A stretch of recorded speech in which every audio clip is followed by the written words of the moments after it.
Welcome to Comcast High School Sports on Demand, powered by MaxPreps.com. I'm Cynthia Nickerson.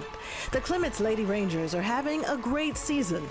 They are in the playoffs, hoping to make it to state. And one of their strongest players is Erin Taylor.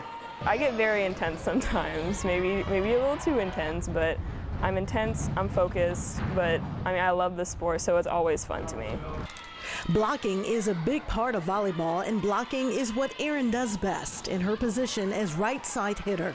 You definitely have to be a strong blocker because you're blocking against the other team's best hitter most of the time. For me, I'm like the second setter, if you will, because like whenever our setter digs the first ball, I set the second one, so you need to be able to put the ball in like a good position for our outsides to hit. And this year I'm playing 6 rotations, so you definitely have to have strong back row because, again, you're going against like the team you're playing, their outside hitter is their strongest hitter, so you have to play defense. Erin's ability to play multiple positions as well as excel as a hitter is a direct result of her athleticism and knowledge of the game.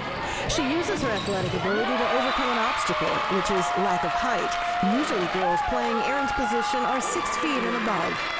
Well, you definitely have to make an adjustment, which is what I'm trying to do better. I've always kind of struggled with that, but you have to see that you have a bigger block, so you have to find ways to go around it and mix up your shot selection, but you just kind of have to mix things up with your offensive play. Erin's had to learn a lot in a relatively short amount of time. She hasn't been playing volleyball for 6 or 7 years like many of her teammates. Erin was a soccer player in middle school, but wanted to try something new for high school. At the beginning, it was really confusing with rotations and plays and stuff, but now it comes like that. I don't even have to think about it now, but it took me some time to get used to everything, just like the names of the sets and just everything and positions, but it's all good now. Part of her success is being a coachable player and understanding the role of a coach in a team sport. I definitely try to take his advice and apply it to my game because, he might see things that I might not see on the court because I'm just so, into the game. And, with film and stuff, then I'll be like, oh, I didn't even realize that I was doing that or that I wasn't doing something. And I definitely take what he says and I try to apply it to my game. You really have to respect your coach and vice versa because it's just, you don't have, that good foundation with them and vice versa, and you're not gonna have the same chemistry with them if you don't respect them, so that's huge. All that has helped her become a better player and fueled Erin's love of the sport.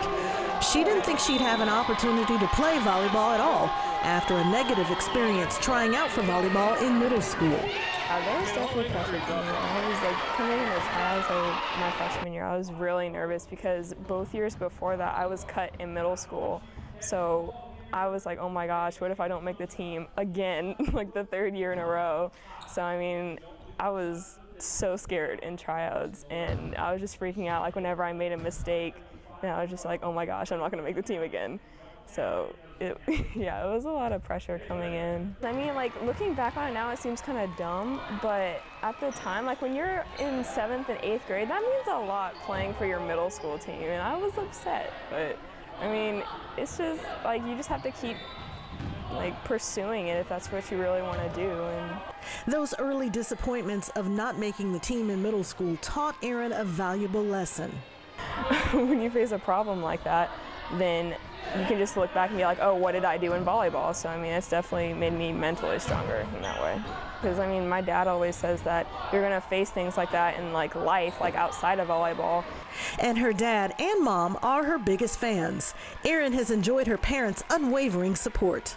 My dad started cheers in the stands. He comes up with his own little dance moves and he gets all the students involved, and my mom makes posters, and before I could drive, they drove me everywhere, a little taxi service. But they're at all my games. They try to get their friends to come. They're very supportive.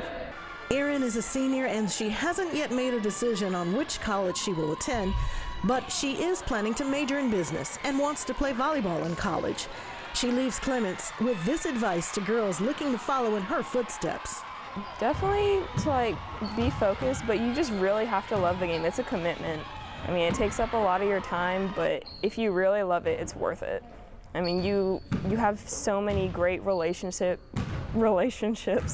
with the players and like the whole coaching staff, and you just have a blast. It's been amazing, like these past 4 years, and it's a lot of fun. I'm Cynthia Nickerson. Thanks for watching Comcast High School Sports on Demand, powered by MaxPreps.com.